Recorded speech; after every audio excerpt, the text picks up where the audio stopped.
Hi అండి. మనం weekend PNL అన్నీ చూసేద్దాము. ఈ వీక్ లాస్ ఉండే ఛాన్సెస్ ఉంది. ఎందుకంటే మనం మిడ్ క్యాప్ నిఫ్టీలో హ్యూజ్ లాస్ తీసుకున్నాం కాబట్టి ఆ రోజు.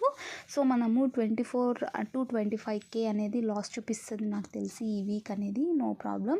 మనం ఎన్ని ఏమైనా సరే మంత్ ఎండింగ్ అంతా ప్రాఫిట్లో ఉండడం మన పని.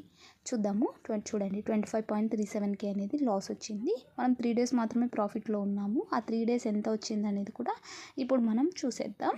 చూడండి, మిడ్ క్యాప్ నిఫ్టీలో 19,000 లాస్ తీసుకున్నాం కదా. 2 days వరుసగా నాకు లాసెస్ రావడం వల్ల 25.37K లాస్ అనేది మనకు చూపిస్తుంది. నెక్స్ట్ మనము 3 days ప్రాఫిట్లో ఉన్నాం కదా. ఆ 3 daysని 14th నుంచి 16th వరకు చూసేద్దాం ఎంత అనేది మనకు వచ్చింది అనేది. ఓపెన్ చేసి చూసినట్టయితే 6,609K అనేది ప్రాఫిట్ చూపిస్తుంది అనమాట. సో ఇది ఈ వీక్ పిఎన్ఎల్. నేను ఈ ఛానల్ పెట్టడానికి కారణం ఓల్డ్ ఏజ్ హోమ్కి హెల్ప్ చేయడానికి. కాబట్టి మీరు if you like this video please like, share and subscribe to